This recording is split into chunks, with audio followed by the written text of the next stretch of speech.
I could run, I could run, I could run to New York just like this.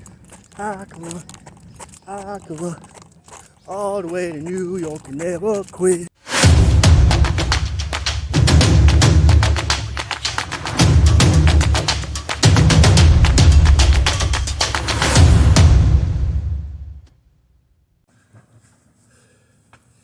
Mama, mama, can't you see what this place is doing to me?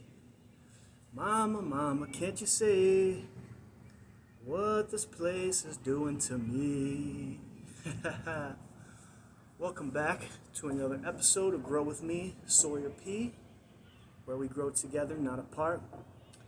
And this particular episode, we're going to talk about, as you've probably seen from the title of this video and thumbnail, Willard D.T.C, aka Willard Drug Treatment Campus, aka Hell on Earth. Anyone that's been there before, I'm sure could vouch and agree with me that it is not a pleasant place to do time or be at in the New York State Department of Corrections and Community Supervision. Today I'm at the park here in the town I live in called Sparkman Park. There's a nice little man-made lake behind me. A lot of people go fishing here, but I figured why not get out in the outdoors and share this video with y'all.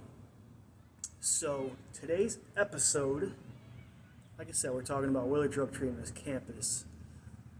In the year of 2010, I was picked up and arrested for a criminal sale of controlled substance. I sold two small bags, mind you, of heroin to a police informant. A guy had several DUI or DWI convictions, driving while intoxicated. He had already done a few prison terms on for those DUI or DWIs. He had recently been arrested for another one and was looking at more prison time. So in order to get off and to help himself, as they say, he started working with the drug task force in that county I lived in, Niagara County, New York. He started working with them and set up a few people, myself being one of them, and prearranged buy busts, as they call them. He bought drugs from a few different people, and it was set up. He used marked money and everything, and they got a conviction out of me where I was sentenced to 2.5 flat with 2 years post-release supervision. However, there was a catch. I got what's called judicially sanctioned to Willard Drug Treatment Campus, which is a 97-day boot camp style program. Judicially sanctioned basically means I do the 97-day program, and if I complete it, the 2.5 years is set to the side. And for the time I'm in Willard, those 97 days gets knocked off my 2 years of post-release supervision. Technically, when you're Willard Drug Treatment Campus, even though you're behind the fence, you're wearing prison greens, you're not free to go. It is a secure facility. There's a razor wire fence around it. Even though you're technically locked up, you're considered a parolee while you're there, because it's kind of like a privilege to be there, because if you complete it, you get out early. So even though you are technically an inmate, the DOC considers you a parolee while you're there. So that might help give a little understanding as I get further in the video. But I ended up having to do my whole 2.5 years on parole violations afterward. But initially I did the 97-day program and completed it. And I ended up going, and it took about a year-ish roughly to complete my case and go through the court process. And I went there in October of, I believe I got there in October of 2011. And I think I caught my case in like late 2010, and finally went upstate in 2011 to Willard Drug Treatment Campus, which is in Romulus, New York. It's near the Finger Lakes. I think it's called Genesee Lake, if I remember correctly. Yeah, it's near that lake in the Finger Lake region of New York State. It's kind of western New Yorkish, kind of west central New York, somewhere. I don't know. It's kind of hard to explain. Near the southern tier. So, anyways, I will just go right into it. The process, what it's like when you get there. So, I arrived there October. I went through Elmira, correctional facility reception, got processed and all that stuff. They shave your head and take your pictures and do all that stuff when you come from county jail. You sit there for a week, 1 to 3 weeks, waiting to go to Willard. They usually get you out of there a little quicker to go to Willard. They have like 21 days to get you there, from my understanding. And if they don't, you can actually drop something called a writ of habeas corpus. If they take too long to get you there, then you can get out on a writ. That was a common thing. People go to the law library there and try to get out if they took too long to get them there from the time you're sentenced. I think it's 21 days from the day you're sentenced, or it's 21 days from the day you enter the Department of Corrections, state. Once you enter the state's custody from county, I can't remember. It's one of the two, but it was rare that people got out. But occasionally, sometimes people would win their writ and they would get out. So Willard, it's mostly the vast majority of guys there were parole violators. It's a parole violation program. A lot of guys had technical violations for dirty urines. Guys that had previously done time, like done their whole stay, they got 4 years for drug possession, like a large drug possession. And they got out on parole and they gave a dirty urine for cocaine. Usually they would give them a chance at rehab and stuff on the street, but if you messed up enough times, they would give you a technical violation.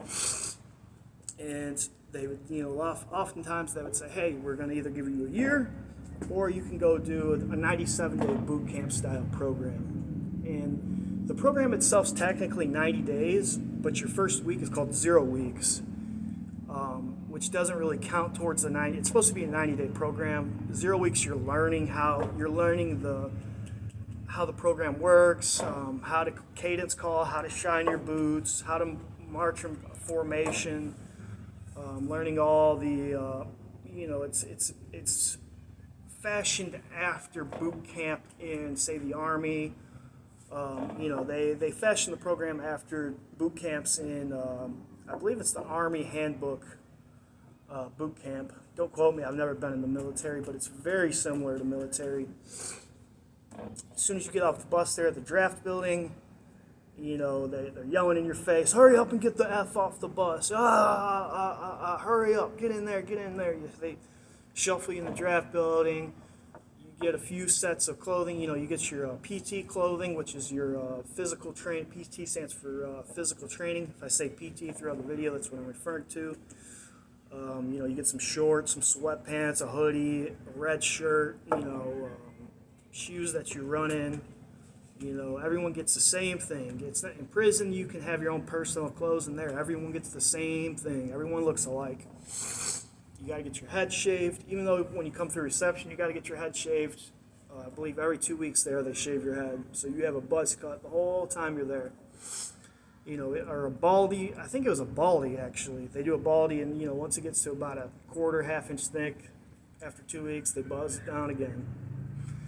So, you kind of get stripped of your individual style. You kind of become a number, and, there's no individuality in there. Everyone's the same, They teach you in 0 weeks. They teach you, your boots have to have the heel and the toe shined. They teach you how to march in formation everywhere you go in the compound, be it the mess hall, be it to the school building, be it to your job. You have to march in formation, which is basically a rectangle and a line. You have to be an arm lengths away from your left to right, and an arm length in front of you, and an arm length behind you. And it's very uniform. And your right foot has to touch. Everyone's right foot needs to hit at the same time on the ground at the same time. So you're marching at the same time. It's called staying in step. But when you first get there, 0 weeks is awful. They treat you like, pardon my French, but they treat you like shit.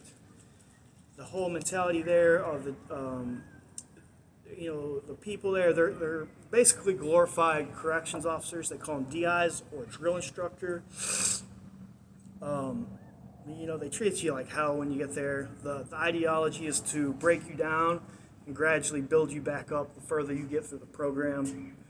You start off with a green hat. They call you basically a shitbird when you first get there. That's a term they use. And shock incarceration is very similar to this. It's just 6 months.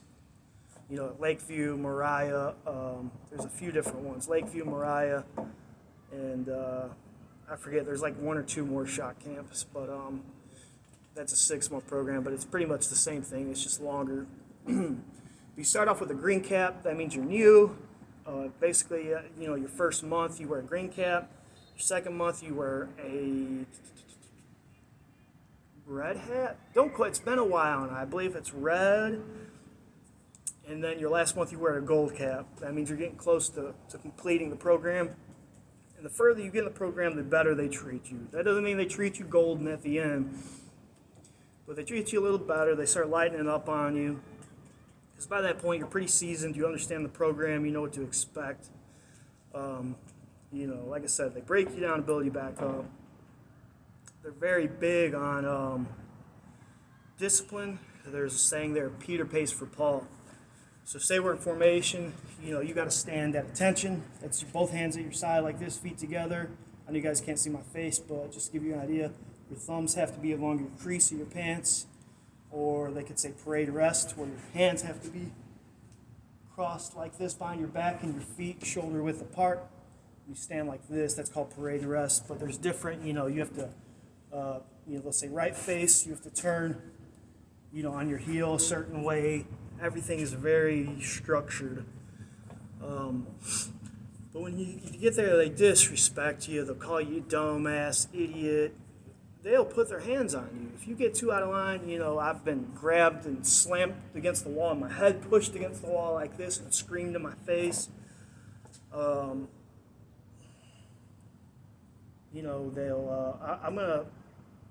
I'm gonna get into a little bit about a day, what a day is like there. When you wake up to go into sleep.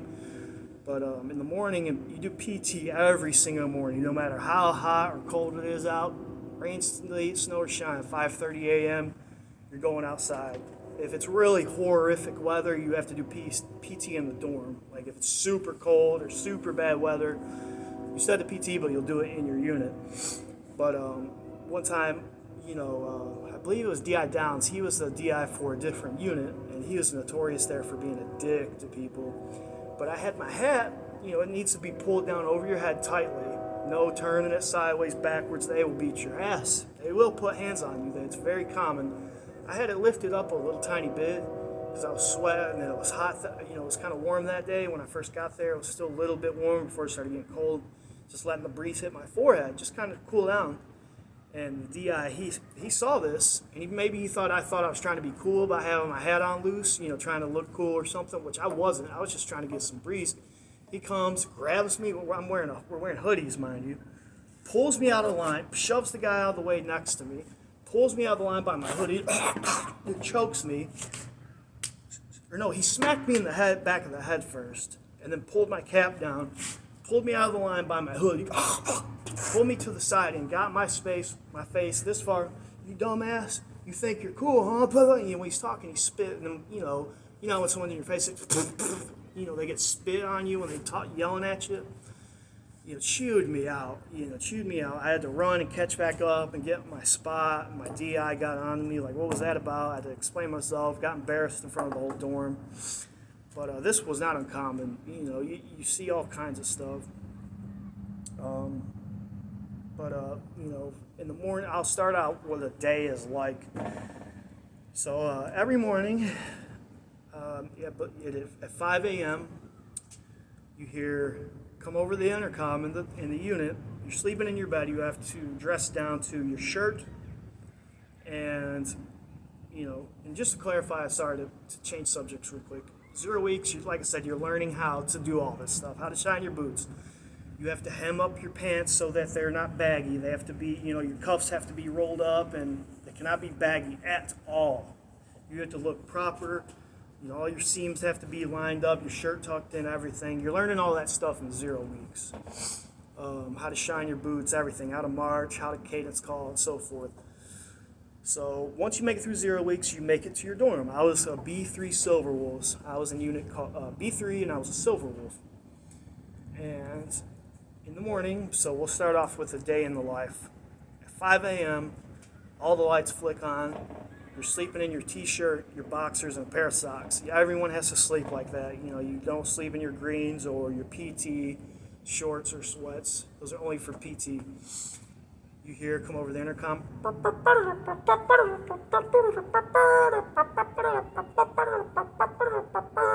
You know, the military trumpet thing they do in the military. I'm sure everyone's heard that before. You have to jump out of your rack. Mind you, the whole time I was there, I was in a top rack.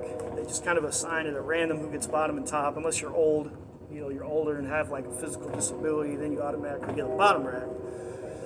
So, I got to hop down. I'm half asleep. And it is mandatory. When you hop out of that rack, everyone has to go, oh! Come out in the hallway. These are long hallways, and there's rooms. I believe we were in 8-man rooms. Some rooms are like 6-man, some are 4. But, we were in the 8-man. We were in one of the bigger rooms. You got to come out all the way once you get in your spot. You have your assigned spot. You have to go every single time. Line up at attention. And then they start off count. And the man at the front of the hall has to say, "Sir, 1, sir." And mind you, anytime you talk to a drill instructor, you have to ask for permission to speak. "Sir, SawyerPannell requests permission to speak." "Sir." It's a sir sandwich. Or "Ma'am, SawyerPannell requests permission to speak." "Ma'am." They'll say, "Speak." Then you can ask your question or tell them what you need to tell them.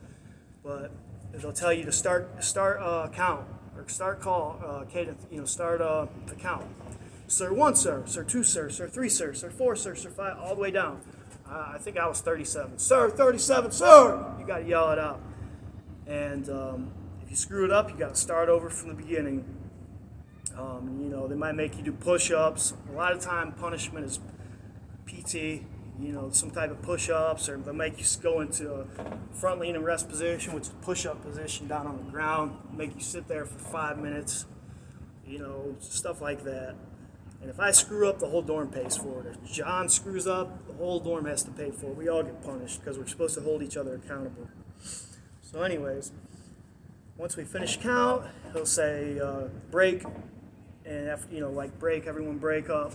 And you have exactly 15 minutes. You have till 5:15 to brush your teeth, shave. Mind you, you have to have a clean shave. You better not have no whiskers or nothing. It's got to be clean. Your whole time there. No mustache, no goatee, nothing.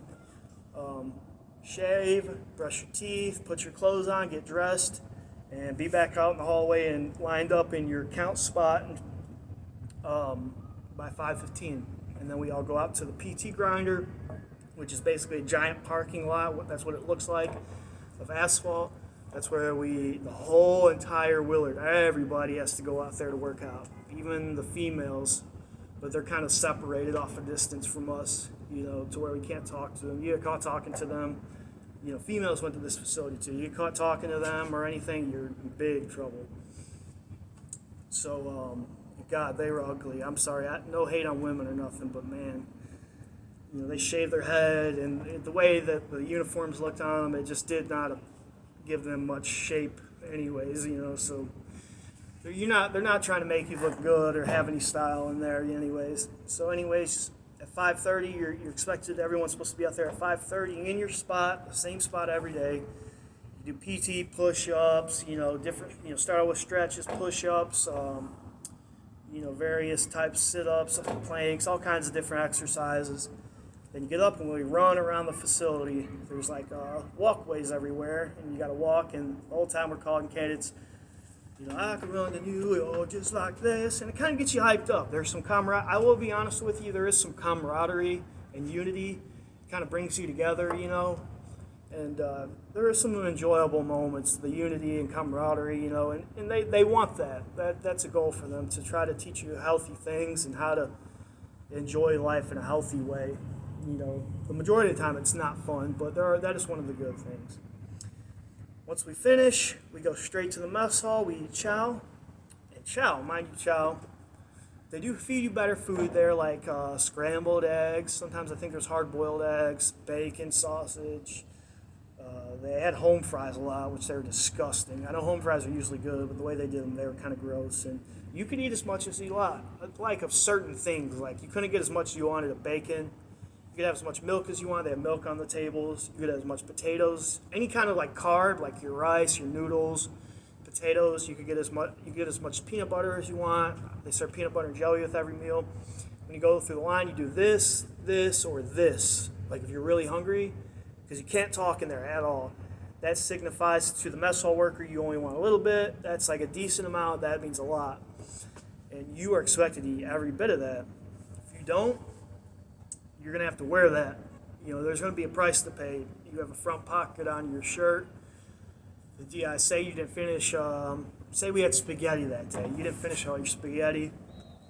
They'll pour it in your pocket. You'll have a pocket full of sauce all day carrying that around, or full of noodles or whatever.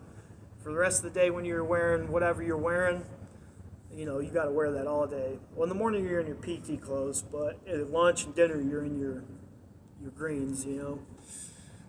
So you're expected to eat everything. Like I said, you can get a good amount. You stay full in there. You don't get hungry, you know. There's no commissary. The only thing you can order off of commissary is hygiene, sewing kit, hygiene products like deodorant, shampoo, toothpaste, things of that nature, and cigarettes, Newports, Marlboros, or like generic. They had generic cigarettes, no Rollies, no Top, no Bugler, nothing like that.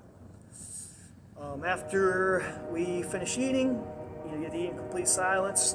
If someone gets caught talking or someone screws up, they might make you stand and eat, which is so uncomfortable. You're so tired, you just ran, you just want to relax and eat.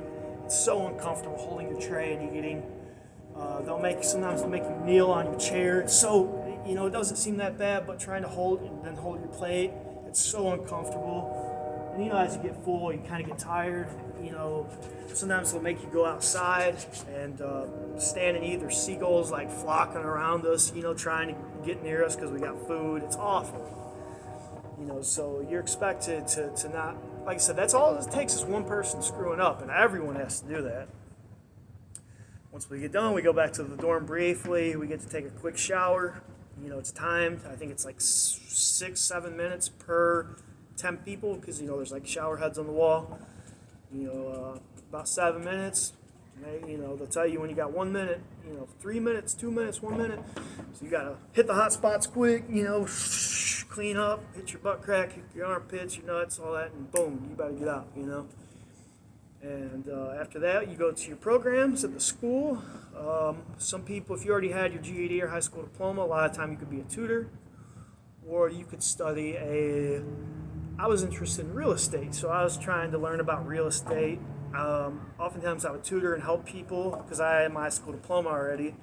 So if someone was struggling, say, with fractions, I might sit next to them and try to help them out, you know, because some people, they were either preparing to helping try to prepare them to get their GED while they were in there, or if there was enough time, you know, they did the GED test a few times a year there, and if you were there at the right time, sometimes they could take it. So, you know, I took that serious. I wanted to help people. That one thing about me is I do take pleasure out of helping people. I enjoy that, you know, so I would try to help guys, you know.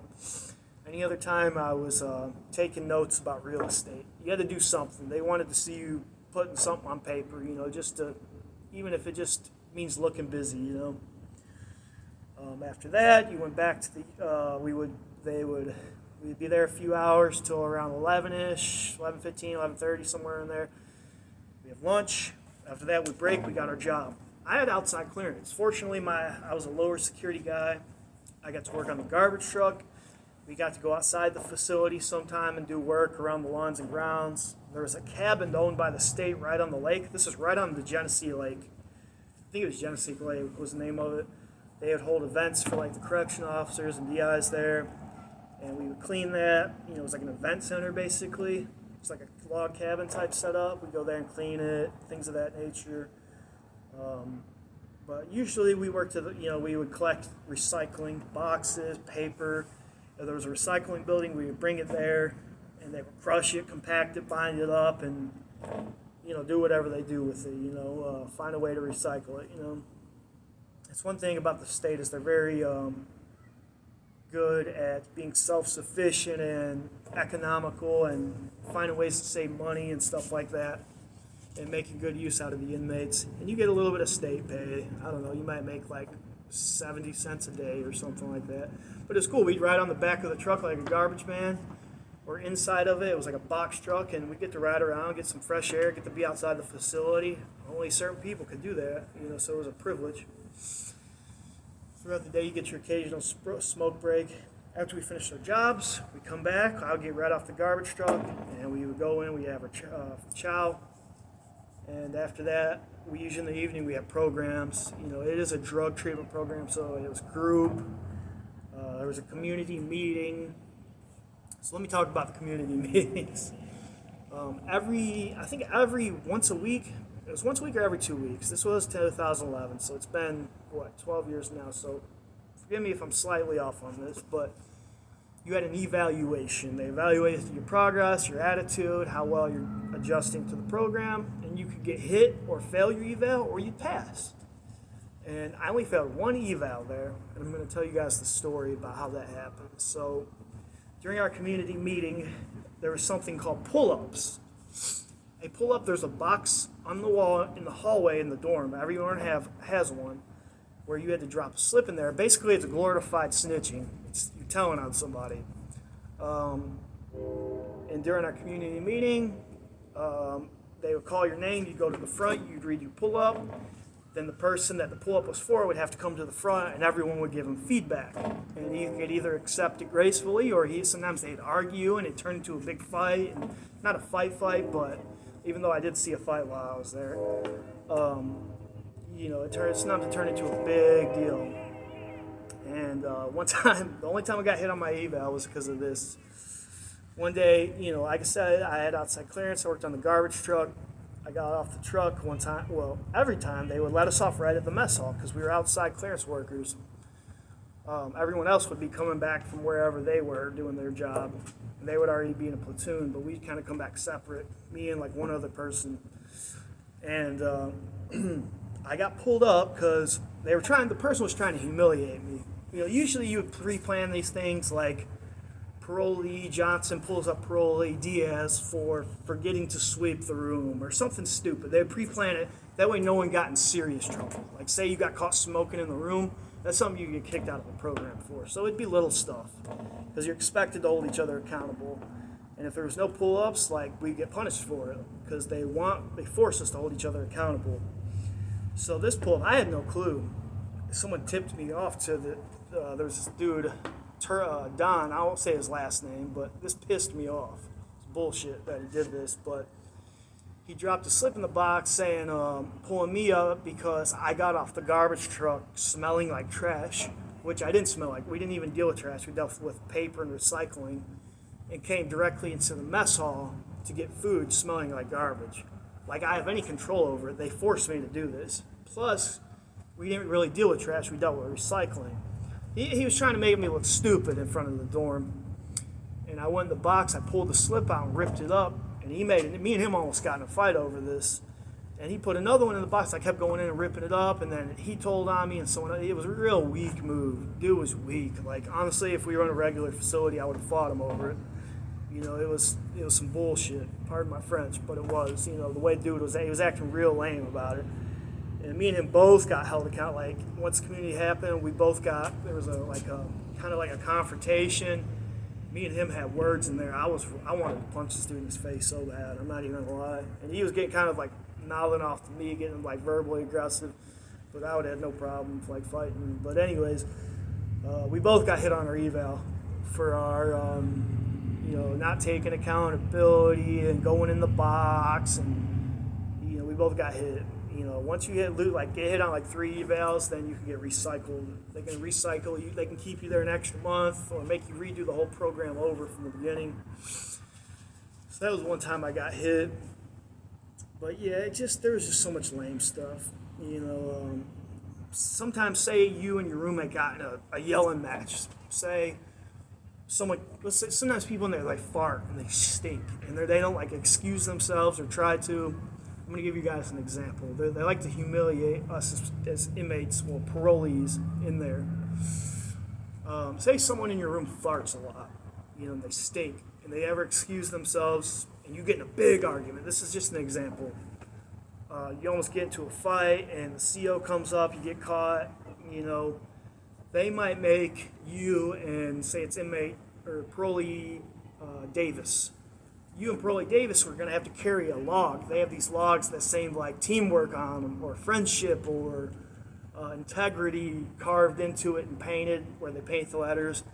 And he's got to carry it on his shoulder, and you got to carry it. He's behind you, and everywhere you go in formation, in the school. I mean, when you're in school, you set it on the floor, but when you're in formation, so the whole day you're marching around the compound carrying this log together, and it's made to humiliate you and teach you a lesson. And it's like, hey, if you're gonna, if you guys are gonna fight each other, we're gonna make you be around each other, So it's like supposed to kind of force you to work things out because you work together, silly things like that. If you got caught talking a lot, sometimes they might make you wear a necklace, like a lanyard thing with a piece of paper that's got like a mouth, big mouth on it. It might say big mouth and a pair of lips on it. And the whole day, everywhere you go, you wear this sign, this placard thing on your chest saying, I'm a big mouth, just things like that to humiliate you.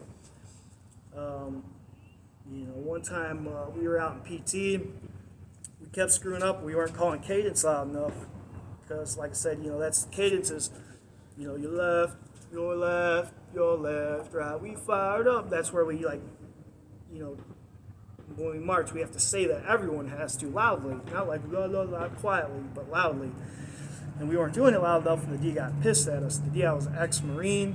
He was very fit himself, and it was wet out that day. It was kind of cold, and he made us low crawl. He'd make us low crawl from one place to another, then turn around and do it back, trying to exhaust us and piss us off. And there was a black inmate, I can't remember his last name, or black parolee and a white guy. I think the white guy's last name was Wilkins. I forget the black guy's last name, but they kept the white guy kept bumping into him, hitting the other dude with his elbow on accident when they were low crawling. And the white guy hit the black guy on accident. It was total accident. He didn't even mean to. The black dude confronted him. Once they stood up and kind of got in each other's faces because, the black guy was screaming on the white dude. And he's like, well, move over, quit crawling so close to me. He said that to the black guy. Black guy didn't like that. Boom, punches white guy in the face. Breaks his, actually he wasn't wearing glasses. White guy stumbles back. If you fight in there, you automatically get kicked out. No questions asked. You are getting kicked out. However, if you get hit and you don't swing back, they'll give you consideration.